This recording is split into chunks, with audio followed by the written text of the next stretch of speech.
Okay, hello, my friends. Oh my God, my setup right now makes me look like a real sporto, doesn't it? We got we got weights over here. We got the Peloton over here. I'm just a sporty spiritual lady, aren't I? Good to see you guys. Hello. Oh my gosh. Hi, friends. Say hi in the chat if you can. If you're here, just shoot me a little hello so I know you're here. This particular thing that we stream through doesn't show me who's here unless you say words in the dog in the chat. So say hi so we know who's here. We got a desk. We got a where is it? It's over there. We got a desk. This is hard to do backwards. We got weights and we got a Peloton. We're ready to work out, you guys. Ben's here, Tana's here, Tamlin. Hello, Tamlin. Lovely to meet you. Have we met before? I'm not quite sure, but I'm welcome here. I'm so glad you're here. Margaret's here. Hello. All right. Good to see everybody. What are we talking about today? Leslie, when you have a second, can you send it to me the topic, how I wrote it? Because I want to, there it is. The forces of darkness. Dun, dun, dun. What are they? How do we work with them? If consciousness includes everything and judges nothing, do we need to be free of them? What a great question, Katie Rubin. Pat, pat, pat. Okay. This is an interesting topic. It's one of the woo-wooier topics. And, we bring the woo here. It's what we're about. Pelotons and woo. Apparently. I don't know. I got to rearrange this room so it's not so Peloton-y. Anywho, nothing wrong with a Peloton. The forces of darkness. Okay. So there are two kinds of darkness as human beings tend to refer to darkness. Okay. There's the darkness that is in service to conscious awareness, or you could say darkness that is in service to the light, which we would call that like, it takes many forms. Some aspects of your lower self are darker than some aspects of your higher self. Okay. For example, anger, you could say, is a heavier, darker energy than love, which is light and what's the opposite of, what did I say? Heavier, darker. They're both light and light.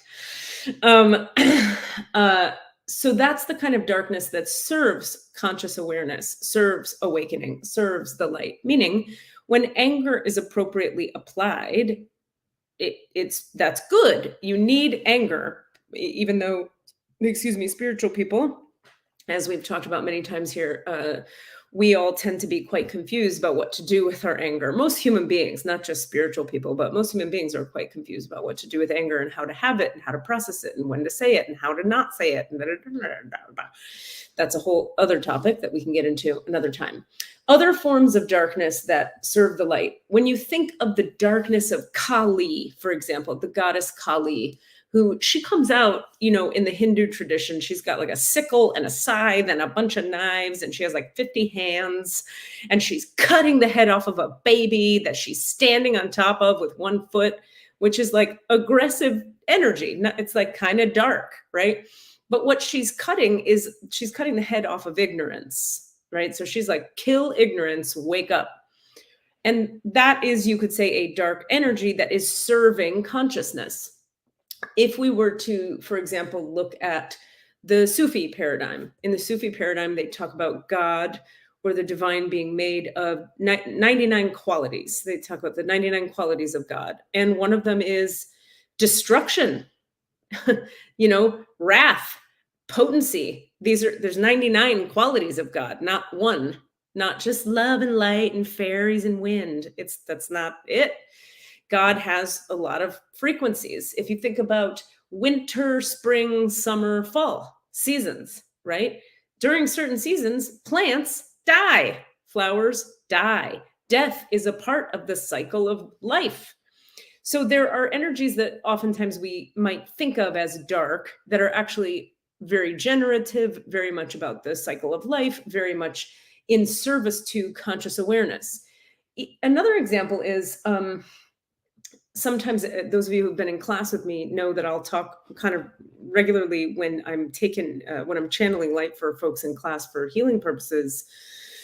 sometimes I'm taken into this realm that I took this term, by the way, from Kaya Ra, who wrote the Sophia Code, because I think it's a term that speaks very correctly and accurately to what this realm is when I experience it directly with my body. She calls it the black womb of no thing. The black womb of no thing. You could also call that like the moment before creation. So if you think of like in the Big Bang, we had nothingness that exploded into everythingness. That nothingness is like a blackness that contains everything.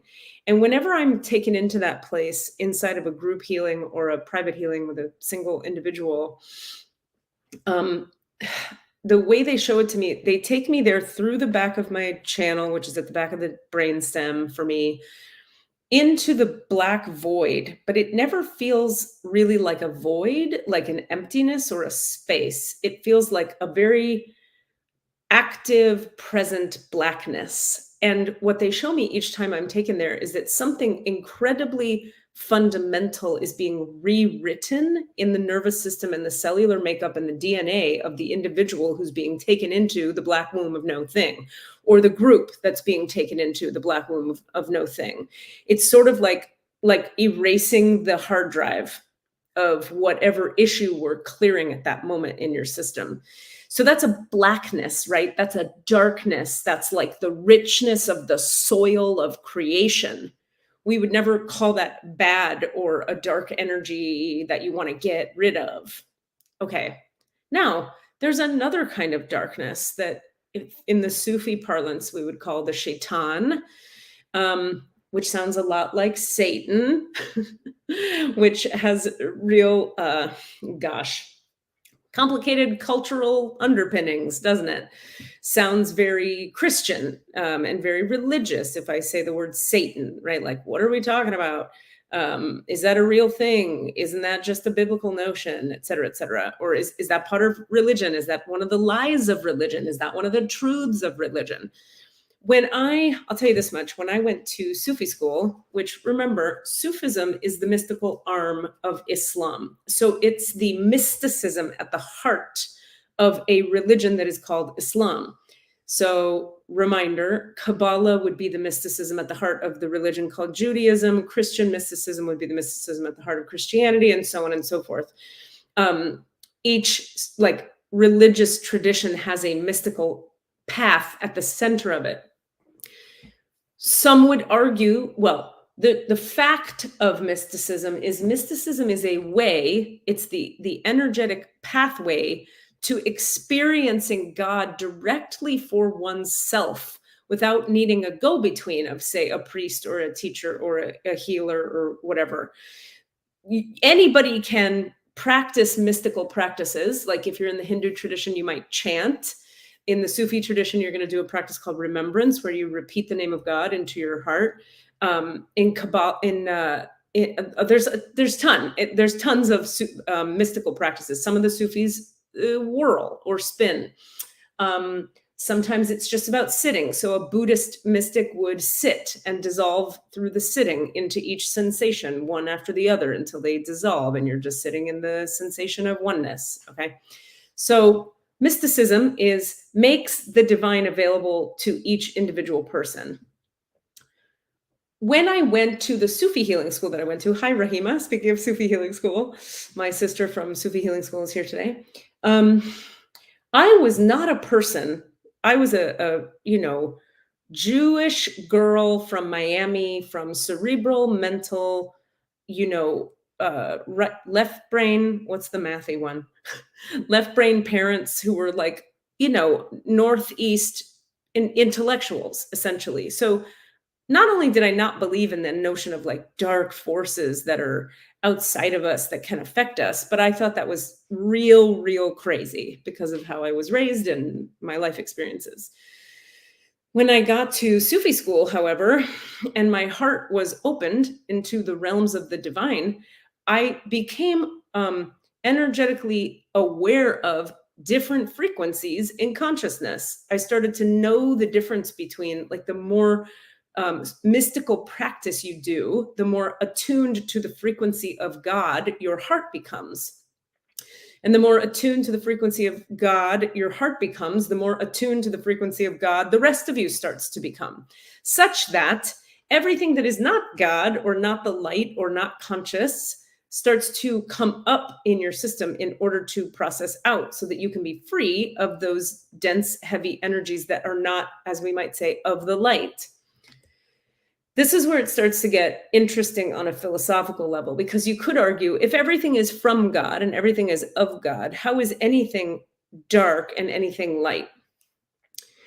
I'm going to put a pin in that question and come back to it shortly.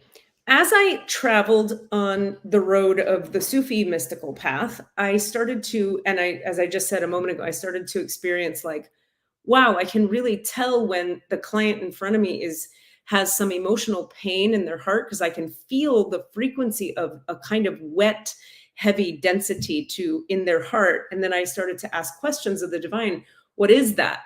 And then sometimes the divine would say, ask them. So I'd say, hey, is there anything happening in your heart? They'd say, yeah, I'm really sad. And I'd be like, oh, that's sadness. Okay. Or I'd say, tell me what's happening in your body. And they'd say, right here, it hurts. And I could feel what was right here for them. And I'd say to the divine, what is that? And so I started to get answers to these questions. Some of them came from the human beings teaching the classes I was in. And some came from, I just had an ability to hear consciousness talking. Okay, so as my system became more attuned to different frequencies and started to understand through lots of training and questioning and going to, ultimately 3 healing schools, 4 years each, I became quite clear on the distinctions between the different weird energies that exist in the universe. And there is a particular frequency to what I would call shaitanic energy, or a different way to say that is less Sufi based is you could say, these are the energies of darkness that want to snuff out the light. They are the energies of darkness that are not destruction for the sake of forward momentum. They are destruction for the sake of destruction.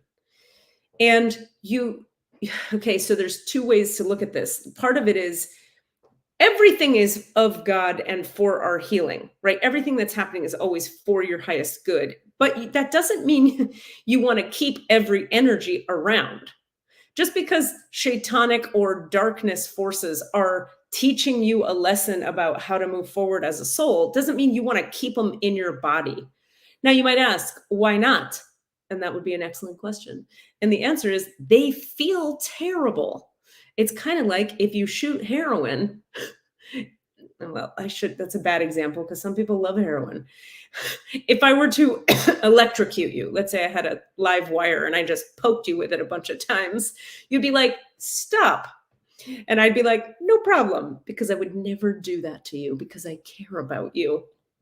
Shaitanic energy hits the nervous system like a live wire, like a toxic, icky, sort of staticky, dark energy that makes people feel tired, self-hating, self-harming, self-critical, heavy, exhausted, depressed, all the things that none of us as humans are really hoping to experience as our lives, right? So yes, it is of God that the shaitan or the darkness exists because it's pushing you forward in your growth once you can identify that something is shaitanic energy or darkness energy. But that doesn't mean you have to keep it around. Okay. When you clear shaitanic energy or darkness energy, you're left with light. You're left with space. You're left with you, a you that is unencumbered by the weight and the weird, staticky, sharp, pointy vibrational frequencies of shaitan or darkness. There was a period of time, and I'll just speak to my own experience here, where I was undergoing a lot of shaitanic clearings. I had to clear out of my system so much anti-light. So much. I was carrying some of it from past lives. I was carrying a lot of it from trauma. I was carrying some of it from my abusers, like literally imprinted me with shaitanic energy. They were trying to, sometimes people, a thing that people will do when unconsciously and sometimes consciously, is they feel so weighted down. And um, I'll come back to your question in a second, Catherine. It's a good question. Um, I don't like the word satanic. I know it's funny because shaitanic is so similar. I don't like satanic only because it's so culturally weighted with a lot of judgment and misunderstanding, but we'll come back to that. Um, sometimes people that are traumatized, you guys know the saying, hurt people, right? Sometimes people are carrying shaitanic or darkness energies that are so incredibly painful and heavy to carry that they do harmful acts to other people because unconsciously, not consciously, but they think they can get the darkness out of them if they put it in you. And some people, when they are satanic and worship the darkness and like it and revel in it, they consciously choose to put the darkness in you. People that are psychopathic, that's what they do very consciously. Like anybody trying to harm animals or hurt babies or rape and murder people, it's oftentimes quite conscious that they want you to hurt. And that would be a good example of dark energy having taken over so fully their system that they have no moral compass anymore. So they want to put darkness in you just to see you hurt. Okay. That would be the worst example, right, of how to work with shaitanic or dark energy. Ugh, it makes me feel icky even just talking about it. So as we attune ourselves to the frequency of the light and we become more and more vibrationally resonant with conscious awareness or divine light, it starts to become more and more and more uncomfortable to carry shaitanic energies. Like it becomes incredibly uncomfortable. For me, it's deeply uncomfortable. And the good news about that is, as an energy healer, anytime I'm working with a client, the moment there's a shaitanic energy present, it's so gross and horrible feeling to my body on behalf of the client that I can spot it a mile away, and we have tools to clear it instantaneously. It's kind of like energies that are more subtle can be harder to clear. Shaitanic to me is so fucking loud in your system when you come for a session. I don't have any fucking problem clearing it. I just face it, tell it I'm not afraid of it, say a couple prayers, and off it goes. Which brings me to Catherine's question. As a sovereign being, can we clear shaitanic energies by just telling them to leave? Sometimes and sometimes not. And here's why. I would offer it to you this way, Catherine. I would say, try it. And if it works, aces. Sometimes it does. I'll give you an example. We were taught in Sufi school that oftentimes the forces of darkness, AKA energies that want to harm people or beings, will speak to you from behind you and to the right. It's very specific. So if you're wondering if you're being like fucked around with by shaitanic energies, they will often be right back here over the right shoulder. And something they taught us in Sufi school is look over your right shoulder and ask it directly. Just pretend you're looking at like a snake or a dark energy from behind your right shoulder. Look it directly in its imaginary eyes and say to it, what was that you said? Could you say that again? You just look it in its imaginary face and tell it to repeat itself.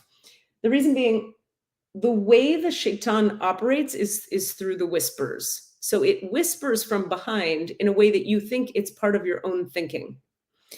When you look it square in the imaginary face, it goes, oh shit, she can see me. And then it ducks back into the corners and sometimes leaves.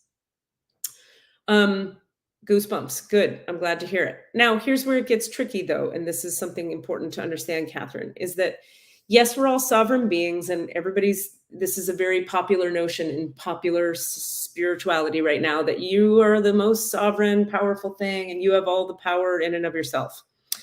Personally, I have discovered I don't agree, because my experience is that the divine is the energy that is what is the powerful energy. I am a vessel that can become more and more attuned to the frequency of that light. And as I become more attuned to it, boy, do I become fucking pretty fucking sovereign and pretty fucking powerful. I'll tell you what, at knock wood, there's not a lot of energies I can't clear. And I say that in all humility to the oneness, because I don't need any tests. Thank you very much. Because frankly, it's not me, the ego mind of Katie Rubin, who's this all powerful wizard. I am a quite open person and quite surrendered to the supremacy of the light. So sometimes, Catherine, when you look back and talk to it, it may not go any fucking place. And it may recede into the background and then come right back, or the next day come back. That's when it becomes necessary to have really deep communion with the light itself, because the light, through your sovereign being, yes, can dissipate the darkness with no problem. That's why I can work confidently with a client and be like, oh, shaitanic energy, no problem, because the light is stronger every time, 100% of the time. And I have great confidence in that because I've watched it over and over and over again be true. As long as I don't get confused that it is the Katie Rubin-ness of Katie Rubin that is clearing the darkness. Again, sometimes we can, just through the Katie Rubin-ness of Katie Rubin, confront the darkness and it'll move away. But I would really caution people against trying to work with actual darkness energy without the help of the light, because that's when you get in weird situations and trouble. That's where people go into like haunted buildings and they're like, I banish you, darkness. And then they leave that haunted building sick, toxic, tired, injured, and they don't understand what happened. And what happened is you're not stronger than that fucking darkness. The light is. So this is where too, I have some friends and some clients who start to understand, oh, I might have an entity in me. Let me just try to clear it myself. But they don't have enough of a frequency alignment with the light yet to actually get an entity to leave their body. So then they're just doing battle with an entity, which is an incredibly painful thing to go through. So it's important to really have people around you who actually know what they're doing when you're working with the darkness.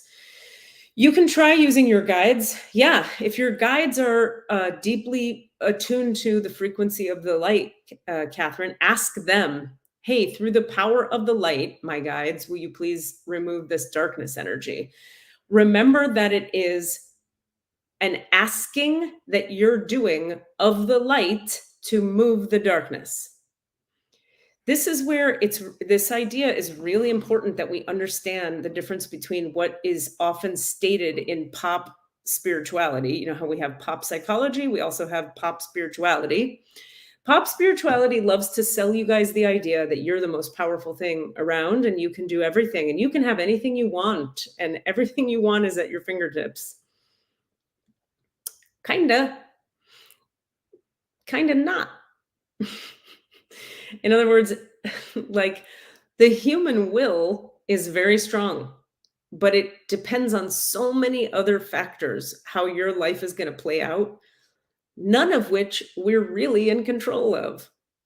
So, oh boy, this is a bigger topic, but if you look at any individual human design chart, for example, you'll see the makeup of each individual person is so different that how their life is going to play out and what is satisfying for that individual or brings success to that individual is so different and specific to each individual that the very notion that we can do it all, we can have it all is such a fucking misleading pile of horseshit.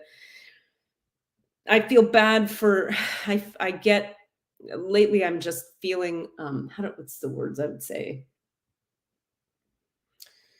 It's so harmful of it's such a harmful teaching to spread far and wide, and it's so popular right now because it's so sexy to believe that I feel really bad for all the young people who are being taught this idea because they're just going to function on will alone for the rest of their lives and then miss out on what actual spirituality can really bring to your life. Now, that being said, this is a complicated issue. Why? Because You do need to apply your will in life, right? It's not like lay around and surrender to the divine and everything will work out. Okay. It's more like this: if you want ease and flow, this life is about you do some, the divine does some. You do some, the divine does some. And from my perspective, the dream and goal is we're so open to and receptive to what the light has to offer that we're co-creating with it in every moment. You can trust your desires and your impulses, trust them because they come from the divine, except for when they don't. I've had many impulses in my life that led me down really shitty, really terrible paths. So, how do you know if an impulse is of the divine or not? Well, what does it lead to? What does it create for you? Sometimes, if you were to follow the idea of, just pursue it no matter what, stick to your guns, you live your dreams every second, you can have whatever you fucking decide you want. Sometimes that works for people, and sometimes it really doesn't, and causes you a lot of suffering and pain and not fulfillment, not success, struggle, strife, conflict, things we're not looking for in life. Sometimes not. So it depends on the situation and the case and the moment. But this notion that your will alone can get you whatever the fuck you want, okay, go with that until you run into walls. And then you might discover you might actually need some help from the divine, and that there might be a bit of a co-creative or collaborative way to move forward that is actually more fulfilling for you as an individual. Or maybe not. Maybe you won't find that because maybe you're not on a spiritual path. Maybe it's not relevant in your life. I want to be very clear. Having a relationship with the divine is not, it's not like a requirement for all humans. It sure has helped me, and it sure helps a lot of people I know, but who cares? There's plenty of people on the earth not doing spirituality and doing just fine.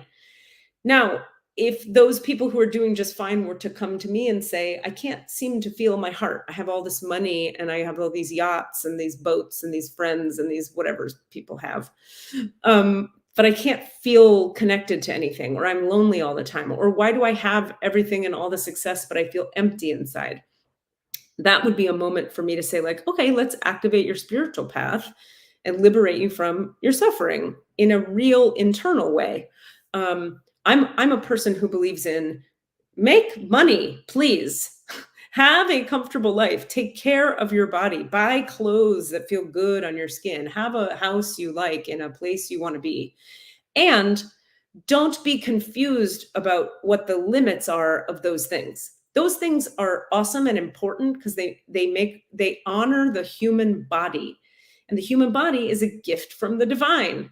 So people who are so spiritual that they don't honor their body are really dishonoring the temple of the divine. Your body is the only temple you really have. You have it for at least 80 years or something. That's your fucking temple every minute of every day. That's the antenna, we could say, through which the divine is transmitted to you and to your conscious awareness. So the idea that you should be broke and should be enough for you, I'm not of that point of view. And if that's true for you, great, live on a hill. If that works for you in a hut, rock on. I'm of the point of view, however, that your body desires to feel as comfortable as it can in this 10-second increment of time because it has a nervous system. And nervous systems feel pain and they don't like it. So maybe don't live in a hut with just a tarp over your head because that causes more pain. Unless it doesn't cause more pain, in which case do that. I'm not the boss of you. My point being, things honor the body temple, but they don't necessarily heal, fix, honor the heart temple. The heart is where, when the heart is injured, or the spirit is broken, or trauma is running your life unconsciously from behind the scenes, or you're just carrying a big heavy weight, that's when there are no boats, houses, outfits, bank accounts that will ever solve those problems. So people on the materialism side have it half right, and people on the spiritual side have it half right. The complete picture is to honor both in a way that gives you your need, that gets your personal needs met to the degree that you need them met. My personal experience is the more I have aligned with the frequency of the light, the more, how do I say, the more I am, I would say, right sized by God or by the divine. I am made right sized, which is to say, let me explain that just a little bit, and then we'll come back to talking about the darkness. Because this topic of being right sized has to do with the darkness, actually. It's a juicy topic. I need a little bit of Coke Zero, just like to fuel myself. You know what I mean? To gird my loins, to oil the gears. I don't know.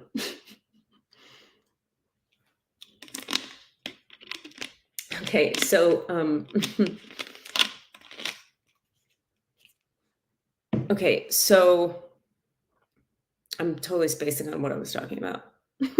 Shaitan. What the hell were we just talking about? Can somebody type it in the thing? What was I talking about? It's fully gone. I have no brain left at all. I was thinking of Tana when I was talking about it. What was I saying, Tana? I was talking about help me out. I'm old. I need your help. Can someone type it? What was I just talking about? I fully went to space when I drank my Coke Zero. Nobody knows. Maybe there's a delay. Right sized. You're the best. Thank you, both of you. Okay. So what I was saying was that the more I've done all this energy work, right? Consciousness or divine love, God, right sizes us. So I'll give you a specific example. An extreme example of needing to get right sized is if the shaitan that we're talking about, the darkness, has a hold of my heart, okay? And I'm suffering because I can feel that kind of sharp, hot, spiky, terrible sensation that's in my heart that comes from the shaitan. And I use divine light or conscious awareness to clear that shaitanic energy. It right sizes me by liberating me and returning me to a sense of peaceful alignment and relief. That's me getting right sized. But another example of me getting right sized is I start to get real greedy, right? This one comes up for me a lot. I'm like, ooh, look at me. I'm succeeding in my life. I have this much money and I can live in this kind of house. So now I want to have boats and jet skis and, and I do actually want those things. But I get in a place in my psyche and my heart where I want what I want so badly that the state of my heart becomes tight. And you can see it in my posture. My shoulders start to roll forward and the back of my heart gets really closed. And I start to give no fucks who's in my way because I'm an 8 on the Enneagram and I can bulldoze towards what I want and get what I want. And then I lay down at night and I feel awful. I feel like a greedy little pig. And that does not make me feel connected to spirit or very loving or very kind. So what I do is I get into my spiritual practice. I connect with the divine again. For me, that looks like hitting the parts of my heart that are grasping for more stuff, hitting those parts of my heart with the light of conscious awareness. And then what it does is it ungrasps the grasping. And then I find myself going, I'm relieved again. Now, do I now, after being relieved, not want a jet ski? No, I would love to have a jet ski. I'm from Miami. I love jet skiing. What can I tell you? I like to go fast on the water with a sunny day. I love it. That's a desire that this human ego mind has. But when the grasping releases, because I brought the light to it, it's like the need for a jet ski that is desperate and in charge of me lessens, is removed, and becomes a desire for a jet ski that is outside of me that I can then take measured steps toward having one of. I can put aside a little money every time I make some money until I have enough saved. And if I also have my savings in place and I also have my rent taken care of and my dog is healthy, I can purchase a jet ski. But you notice, excuse me, so you see the difference there. Right-sized Katie takes measured, healthy steps. toward her goals in a way that includes her getting her needs met in a balanced and even-keeled, not panicked, not frenetic, not desperate way. When the forces of greed or impatience or rage or vengeance or any of that has me, because I'm a human and it'll get me, it'll have me, I start to become this lady, hunched over, tight in the back, heart hurts. And I'm pretty sensitive to all that now. So as soon as that starts to hit, I go, okay, we're bringing the light to this. And I bring the light through. I ask it to come. I ask it to meet me in the places that are tight and clenched. And then all of a sudden the clenching stops and I feel free and at peace. And that is me right sized. So what does that have to do with the darkness, right? The darkness, this is an interesting topic too. This, gosh, it really takes me back to Sufi school days, Rahima. The darkness is, there are two things the darkness really loves to feed on and that it is attracted to within each of us more than anything else. Christina, it depends on the size of the house and it depends on the situation. So just email me and we'll talk about it. But generally speaking, it's 300 to clear a house unless it's huge or tiny, in which case we'll make a number up that works for everybody. But email me about it because I'd love to talk to you more about that. She's asking about house clearings. Ugh, I love a house clearing. I love a house clearing. Anyway, yes, the darkness feeds most on two things. Well, I should say three things, but the most popular ones are the first two. The energies and the frequencies of an injured ego, and I'll explain what that is, and trauma or wounding, okay? Wounds that are unhealed are like festering, pulsing, gross vibes that call to it shaitanic forces. That's why it becomes pretty important to really treat our wounds, because as you get closer and closer to a wound, you may discover, wow, there's all this shaitanic energy mixed in there, sitting on top of it. I find that when you really start working with a deep wound, oftentimes the first layers of what you're clearing out are shaitanic. Out, out, out. And then the next two sessions, you're like clearing the scab of defense that's on top of the wound. And then the next two sessions, you're with that wound and you're bringing wholeness to it, releasing the sadness and the tears, releasing the pain of the original injury, and then filling it with light, calling back the parts of self that may have left during the wounding, and then you're whole again. And that's why sometimes energy healing takes time. You can't just always knock everything out in one session. It's a journey, right? Because we got layers of stuff to clear on top of our wounding. So shaitanic energy is attracted to wounding, and it's attracted to the injured functionings of the ego. So what does that look like? My pleasure, Christina. It looks like just like what I was describing before. And believe it or not, this is where religion kind of has it right. There's a lot of ways that there are a lot of problems with religion, right? A lot of ways. And there's a lot of spiritual abuse perpetrated in religious communities. Okay, I've said it. Also, sometimes religion is not wrong. There are certain things in religious traditions that are right on point. For example, greed, envy, lust, sloth, pride, anger. So Pythagoras, pride, fear, anger, greed, lust, envy, sloth, the seven deadlies. The seven deadlies are not necessarily always terrible. You don't have to judge yourself and shame yourself, because by the way, judging yourself and shaming yourself never ever worked as a way to get rid of any Pythagoras, pride, fear, anger, greed, lust, envy, sloth. Judging yourself is not useful in the face of your Pythagoras. Hear me now. However, when your Pythagoras own you, your fear has a grip around your heart. Your pride won't let you admit you were wrong.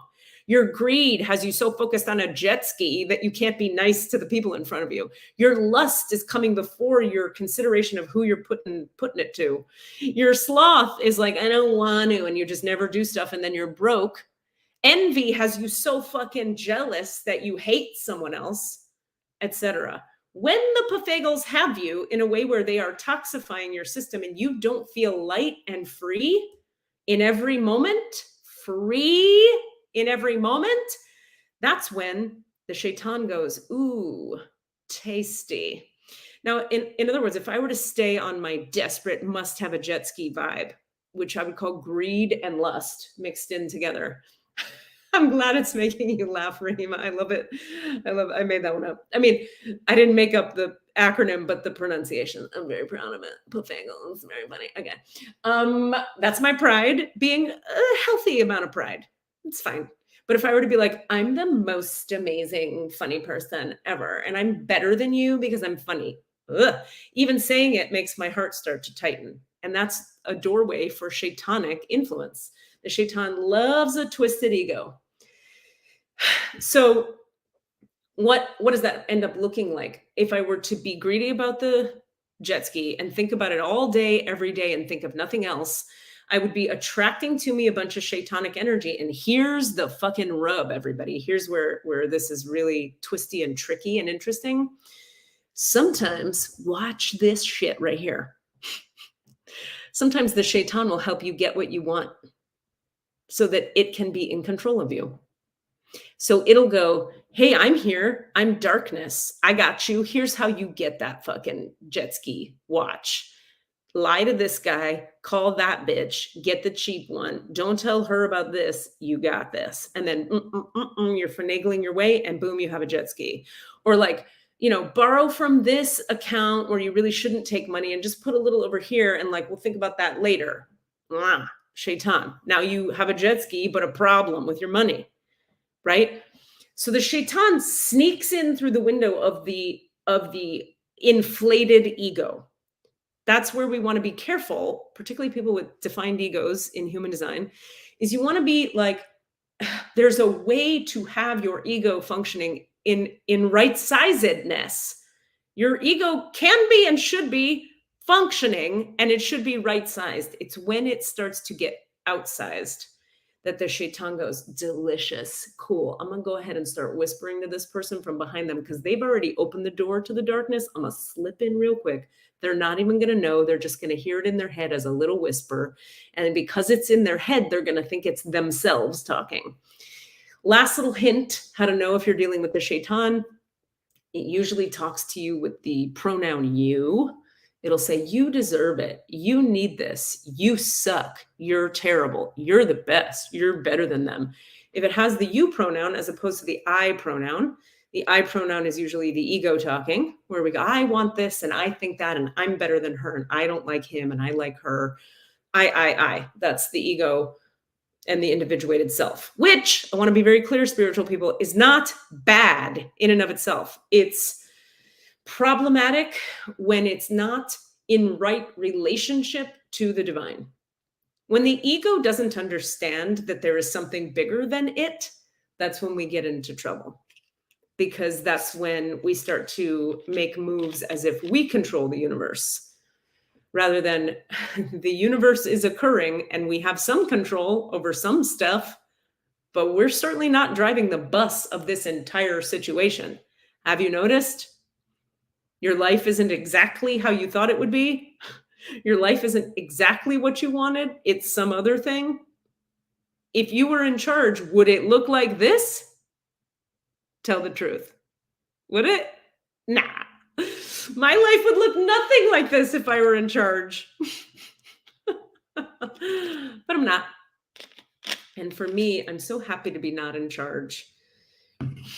This is the great paradox that's so hard to teach people. Comes up a lot in healing class, and it's very understandable. But the freedom I described when I talked about when you clear the darkness from your heart, or when that greed gets its greedy grips off of my heart, the freedom and the joy and the lightness, I just wouldn't trade anything for it. Yeah, I want a jet ski. Yeah, I want more dollars sitting in my savings account. So I'm going to slowly, steadily work towards having those things. But I'm not going to do it from a wounded ego place of hurrying and pushing and grasping and desperation. And I'm not going to do it with the help of the shaitan. Doesn't matter how quickly. Let me tell a little story. I've gotten things with the help of the shaitan before. And what happens when you get things with its help is the thing rots in your fucking hand. Here's an example. There were shows I booked in my past incarnations, this life, but earlier in my life, jobs I got using like icky, dark energies. And that show ended up being a fucking nightmare because the shaitan was the influencer of what was making it happen. Winning arguments, needing to be right and winning, sometimes that is the very worst feeling in my life, because oftentimes if I want to win that bad and I need to be right, but it's not about actual justice, it's just about my ego wanting to be right, not about justice, about my ego wanting to be right, I feel awful afterwards. I won the argument, and why do I feel shitty? Because I know that I was influenced by these shaitanic forces, and they don't ever fucking feel good in the heart. They never do. They may give you shit you want. Oh, I booked the show. And then the show is a nightmare. Oh, I won the argument, but now I feel like a dick. And I don't want to feel like a dick. And I don't want to be in the middle of a nightmare. Now, let's be clear. I'm not saying don't speak up for yourself or have boundaries or win an argument when what's at stake is you getting your actual needs met. If you need to argue to get your needs met in a justice-based way, please do that. Take care of yourself. You're not a doormat here in this reality. You're not meant to be. That is not spiritual of you. What I'm talking about is the difference between an argument where you're fighting for something real and true versus where you're fighting just to fight and win. I'll give you an example. This is a very good example. And then I do want to leave a couple minutes for any questions folks may have. Feel free, by the way, if you have any thoughts or questions, to throw them in the chat now, and I'll come back to them in a second. I learned a really interesting lesson a couple years back in Colorado when I was living there, where, as some of you know, maybe all of you, I'm not sure, but I was stalked for a while in Colorado. I dated a guy. I broke up with him after 4 weeks because I felt like he was a boiling pot of rage, and any second that rage was going to explode in my direction. And then when I broke up with him, his rage exploded in my direction, and he started to stalk me. He stalked me so relentlessly by text, phone, letters, emails, through my website, through Venmo, through Facebook Messenger, name a way to get in touch with a person. And he relentlessly, all day, every day for 3 weeks, would not leave me alone, showed up at my house with flowers. I mean, I'm talking about 6-paragraph long texts telling me I was an angel from heaven, followed by a 6-paragraph long text telling me I was the devil and I was a fat, disgusting piece of shit. And so he was harassing me. He would do it in like 20-minute chunks, take 5 minutes off, and then do another 20 minutes, 6 hours a day for 3 weeks. It was awful. I was so scared that I slept on people's couches who were very kind to me. I didn't want to go home. I ended up driving out of the state and staying with my parents or my dad in a different state just to get away from him. And ultimately what happened was this kind of anger came up in me where I realized how unjust and incorrect what he was doing was. He was threatening me and harassing me because he was a man and he knew he had upper body strength in a way that I don't have. Like, he had physical power over me, and he wanted me to know that he was in control. Now, you could say, here's an example, right? Shouldn't I just let it go? I don't want to get into a fight. I'm a spiritual person. Spiritual people don't fight, do they? Well, when it's correct and injustice is occurring, and you are fighting a righteous fight that is actually for the highest good, I kept getting this awareness that if I didn't like stand up to him and take his ass to court and like pursue this through the law and the legal system, there are so many women in the world who would just crumble under the weight of it and just kind of start dating him again, or just like apologize and maybe like stay in their house and get beat up. Or there are just so many women that couldn't stand up for themselves, not because I'm blaming them, but because of their own life circumstances, that something came over me. And I was like, you know what? No, motherfucker. I went to 3 or 4, now I can't remember, sheriff stations. He lived in a different county. It was very complicated.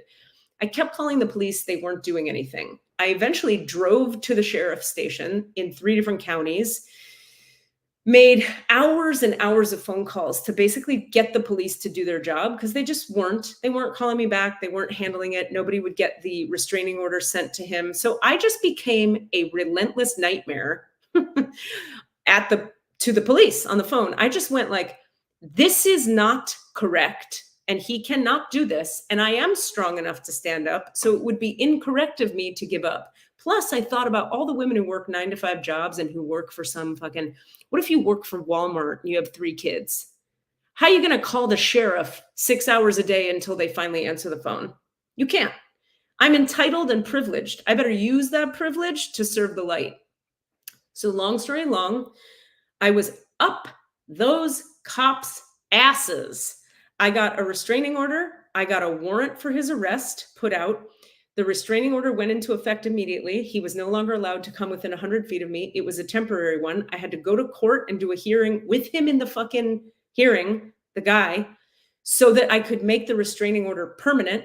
And I had to go to, I don't know, 5 more hearings to get it cemented into law that he had to pay me money. He's now paying me restitution. He pays me $444. That's the angel number, 444. I didn't choose that. That's the fucking check that comes in my fucking mailbox every goddamn month, 444. I am not making that up. I will show it to you guys. 444. The court made that number up. And magic isn't real. He's paying restitution to the total cost of something like $5,500 something. He has to do 24 months of, it's not anger management, it's domestic abuse training. And he is, he's under some version of house arrest where he can only go to work and then home for some period of time. And then he's out of that. The amount of safe that makes me feel, like the idea that the system actually worked and it helped me, and that I have this to tell as a story for any woman going forward who goes through anything like that, or any person, non-binary person, trans person, man, whatever you are, that if you stand up righteously against the darkness, which believe me, this clown was carrying a lot of, that is an appropriate use of anger. That is an appropriate use of power and potency. I was a relentless nightmare with these fucking cops, and I got them to do their jobs, which they weren't doing. I wouldn't have had to be a relentless nightmare if they had done their fucking jobs, but they didn't. A few years before this incident, if you had asked me how to handle a situation like this, I would have believed that the spiritual thing to do would be just let it all go. Just like stay away from my house for it. Just let it go. That's avoidance. That's fear. And that, if I had chosen it, would have me cowering in my house. Because I stood up, this money comes into my life. This man is far, far away from me. Legally, he's not allowed to come near me. I feel safe, I feel protected, and I feel strong and empowered in the light. Not in righteous, I'm better than him, fuck that asshole, what a loser energy, but in like, that was not okay. This is my boundary. No. That is appropriate use of strength, power, and that is right-sizedness.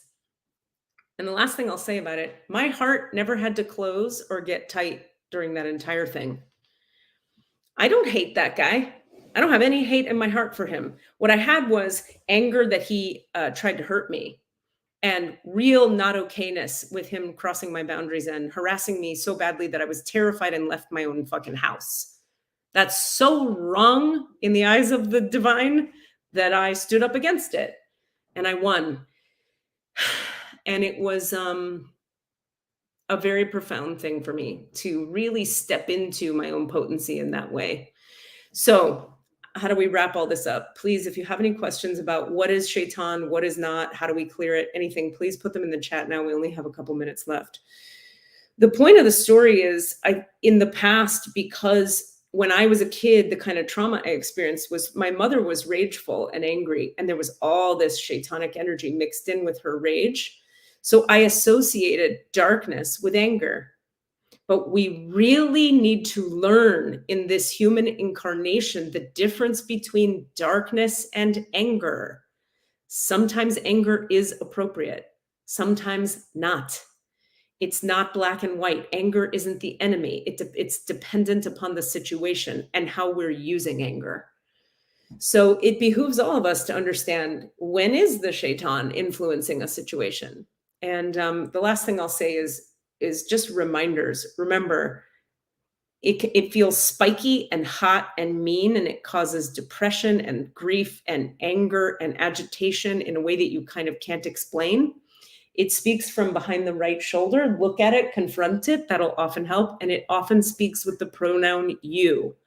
Those are some clues for you. If you think you're under the influence of it and you can't shift it, that's when you book a session with yours truly and we clear it for you. Okay, once it's gone, will it keep trying to come back?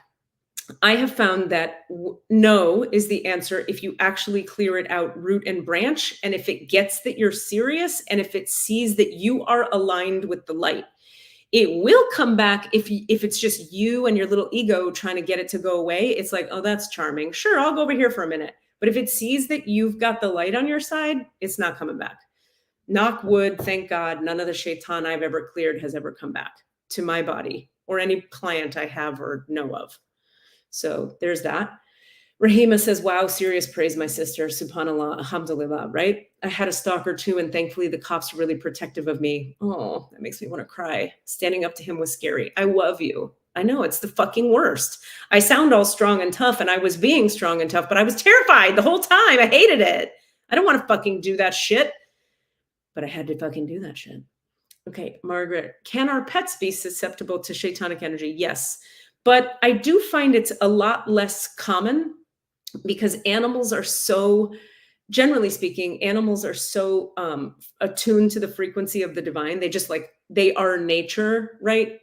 But sometimes the only way I've seen shaitanic energy mess with pets is if they are so injured, Margaret, like so wounded, like they got cut with a knife or they got caught in a trap or something like that, that they have a terrible, terrible wound that doesn't get the, I don't even like to think about it, but then the shaitan could infiltrate there a little bit. And that's when you'll get like a really mean animal who's actually like terrified and wounded and acting out because it's been influenced by shaitanic stuff. But it's so rare because animals usually they'll just shake it off.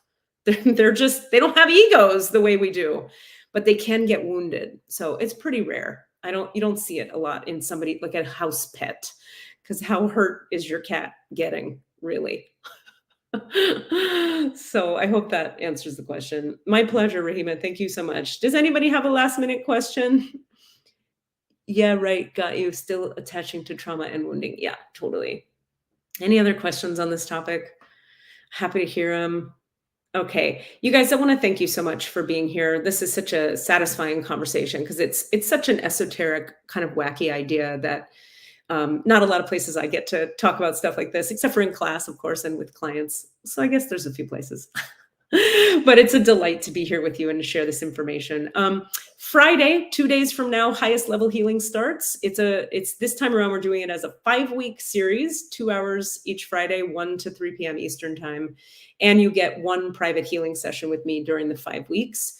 Star Beings begins next Tuesday. That's a little bit more mid-level to advanced healing class to activate your spiritual alignment and align you with your star nations that you may be affiliated with and clear your trauma and so on and so forth. That starts Tuesday. I hope to see you guys in one of those. I love you guys so much. So good to see you. Have a great night too, Tana. I love you, Margaret. Great to see you. And everybody, Squeezle sends her love. She's like, I don't have any shaitan in me, do I, Mom? No, you don't, because you look like a small deer in a dog's body. I love you guys. Take care. Have a good night.